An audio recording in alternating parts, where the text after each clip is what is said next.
Hello students, welcome to triple star academy Banda. तो students, आज हम पढ़ने वाले हैं क्लास 10th का पहला लेसन लाइफ प्रोसेस यानी कि जैव प्रक्रम। इसमें हम पढ़ेंगे न्यूट्रिशन यानी कि पोषण क्या है, इसके बारे में समझेंगे। क्योंकि हाई स्कूल के लिए वीडियो बनाने के लिए काफी कमेंट्स आ रही थी, तो हमने आज से हाई स्कूल का भी स्टार्ट किया है बनाना। तो जितने भी बच्चे हैं हाई स्कूल के, तो ज्यादा से ज्यादा हमारे चैनल से जुड़े, सब्सक्राइब करें और साथ ही बेल आइकन को जरूर प्रेस करें, ताकि जो है ऐसे ही वीडियो आपको हमेशा मिलते रहें। और एक बात कि लाइक जरूर करें। लाइक करने से क्या होगा कि हमको भी थोड़ा सा प्रोत्साहन मिलेगा और बेटर हम आपको दे पाएंगे। तो चलिए स्टूडेंट्स, न्यूट्रिशन आज स्टार्ट करते हैं। क्योंकि आप लोग जानते हो हाई स्कूल में विज्ञान यानी कि साइंस में 3 पार्ट हैं, जिसमें से पहला फिजिक्स, दूसरा केमिस्ट्री और तीसरा है बायोलॉजी।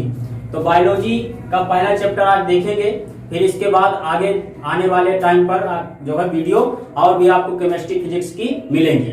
तो स्टूडेंट्स, देखते हैं पोषण क्या है। तो आप लोग पोषण का नाम जानते होंगे, न्यूट्रिशन। तो आप लोग पर डे जो है एक बैलेंस डाइट को लेते हैं। पर डे जो है संतुलित आहार आप लोग लेते हैं, और इसी से हमारा जो शरीर है वो पोषित रहता है। क्या रहता है? पोषित रहता है। क्योंकि जानते हैं आप लोग कि पोषण हमारे लिए बहुत ज्यादा जरूरी है। अगर हम लोग संतुलित आहार नहीं लेते हैं तो इससे क्या होगा, हमारे जो पोषण में यानी कि शरीर में वृद्धि नहीं होगी, कई चीजें जो है रुक जाएंगी, बीमारियां होंगी। तो इस वजह से हमें क्या करना चाहिए कि संतुलित आहार हमें पर डे अपनी थाली पर, हमारी थाली पर रहना चाहिए, और जिससे जो है हम लोग वृद्धि कर सकें, ग्रोथ करें और एनर्जेटिक रहें, हमेशा ऊर्जा से बिल्कुल भरे रहें। तो चलिए स्टूडेंट्स, देखते हैं न्यूट्रिशन क्या है। तो पोषण की पहले परिभाषा। तो कॉपी और पेन निकाल लीजिए, और जहां पर नोट करने की आवश्यकता हो वहां पर आप नोट भी करते जाइए। तो पहले हम इसकी डेफिनेशन देखेंगे क्या होता है। तो आप लोग बताओगे कि पोषण शरीर से पहले भोजन को ग्रहण करना, भोजन को ग्रहण करना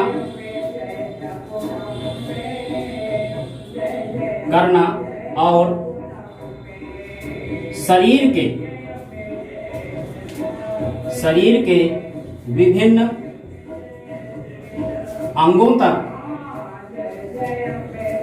अंगों तक पहुंचाना क्या कहलाता है? पोषण कहलाता है। पोषण कहलाता है। ठीक स्टूडेंट्स, तो क्या है पोषण? तो आप बताओगे भोजन को ग्रहण करना और शरीर के विभिन्न अंगों तक पहुंचाना पोषण कहलाता है। ठीक, अगर आप लोग देखें कि हम लोग जो भोजन लेते हैं यानी कि खाने को हम थाली से उठा के अपने मुंह तक रखते हैं, तो भी एक पोषण के अंतर्गत आता है। क्यों? क्योंकि आप लोग जानते हो कि पोषण के कितने टाइप्स होते हैं। पोषण के 2 टाइप्स होते हैं, एक होता है स्वपोषण और एक होता है परपोषण। तो स्वपोषण जो होता है वो क्या होता है कि स्वयं भोजन निर्मित कर लेता है, यानी कि उसको कोई भी हाथ पैर चलाने की आवश्यकता नहीं होती। ठीक, क्योंकि उसमें आप लोग जानते होंगे कि क्लोरोफिल एक नाम का वर्धक पाया जाता है। ठीक, जिसमें क्या होता है, क्लोरोप्लास्ट होते हैं और उन्हीं क्लोरोप्लास्ट से भोजन वो बनाते हैं। ठीक स्टूडेंट्स, लेकिन परपोषित में ऐसा कोई भी वर्धक नहीं होता है कि जिससे वो क्या कर लें, भोजन को स्वयं निर्मित कर लें। ठीक, वो क्या करेंगे, वो स्वपोषियों पर निर्भर रहेंगे। ठीक, जितना भी हम लोग पेड़ पौधा है, गेहूं वगैरह अनाज खाते हैं, वो क्या है, हमें पौधे से आ रहा है, और पौधे से ही हम लोग क्या करते हैं, रोटियां बनाते हैं। तो यानी कि हमें भोजन पहले अपना बनाना पड़ेगा, इसको पकाना पड़ेगा, और इसके बाद हम उसको भोजन को खाएंगे। अगर हम अपने हाथों से इंटेक नहीं कर रहे हैं या कि भोजन को ग्रहण नहीं कर रहे हैं, तो भोजन स्वयं जो है हमारे मुंह तक नहीं पहुंचने वाला। ठीक है स्टूडेंट्स, तो ये भी एक जो है पोषण का आगे हम स्टेप में चरण पढ़ेंगे, तब आपको हम बताएंगे। तो भोजन को ग्रहण करना और शरीर के विभिन्न अंगों तक पहुंचाना पोषण कहलाता है। ठीक है स्टूडेंट्स, क्लियर हुआ। आगे हम बात करते हैं पोषण के कितने प्रकार होते हैं। तो पोषण 2 टाइप्स का होता है। पोषण के 2 प्रकार होते हैं। पहला स्वपोषण और दूसरा पर पोषण, या इसी को हम कहते हैं विषम पोषण। विषम पोषण, ठीक है स्टूडेंट्स। स्वपोषण को हम कहते हैं ऑटोट्रॉप, ऑटोट्रॉपिक, और इसको हम कहते हैं हेटेरोट्रॉपिक।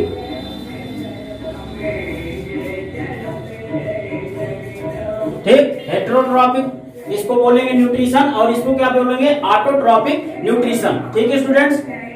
तो स्वपोषण क्या है? तो स्वपोषण में आप बताओगे कि ऐसे जीव जो अपना भोजन स्वयं निर्मित करें उसे हम क्या कहेंगे?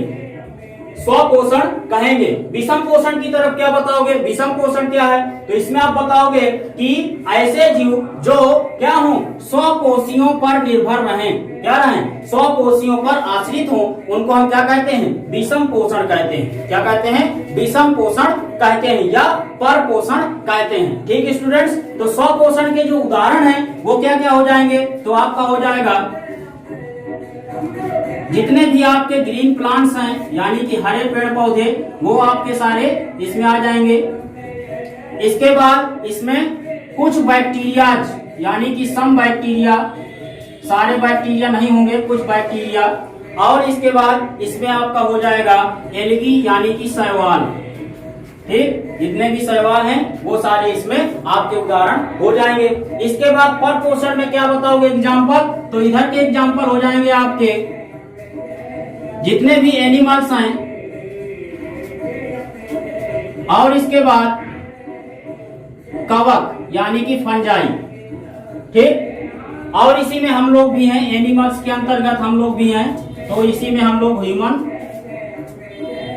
ठीक है स्टूडेंट्स। तो ये इसके उदाहरण हो गए और ये इसके उदाहरण। ठीक, अब इसके बाद हम बात कर लेते हैं एक मोस्ट इंपॉर्टेंट जो पार्ट है वो है स्वपोषण और विषम पोषण में अंतर। स्पष्ट कीजिए, मोस्ट इंपॉर्टेंट है, आपके बोर्ड एग्जाम के दृष्टि से बहुत पूछा जाता है ये, तो इसको हम देख लेते हैं।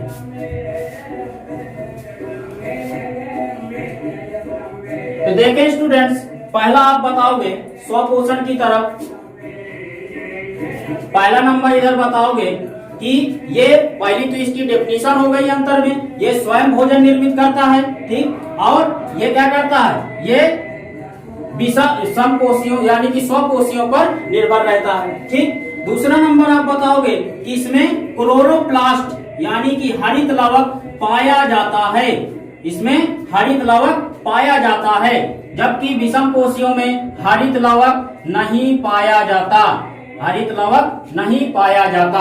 ठीक, तीसरा नंबर इधर बताओगे, यह प्रकाश संश्लेषण की क्रिया करता है।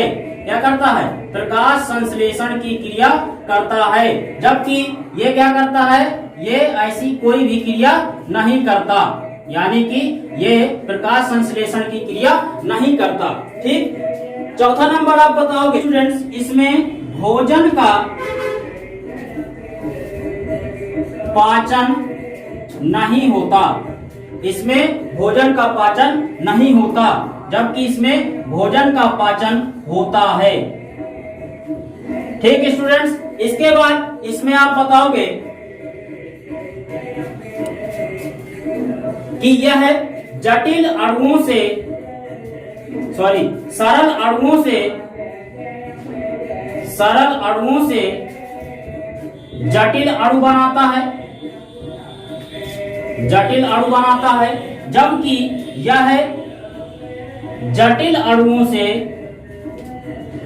सरल अणुओं में टूटता है, सरल अणुओं में टूटता है।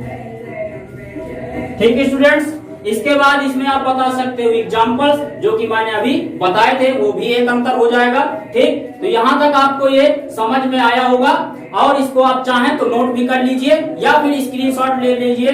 तो ये आज के लिए इतना बहुत है। इसके बाद अगले नेक्स्ट जो है लेक्चर में हम आपको बताएंगे प्रकाश संश्लेषण क्या है और प्रकाश संश्लेषण के जो चरण हैं उनके बारे में हम बात करेंगे। ठीक,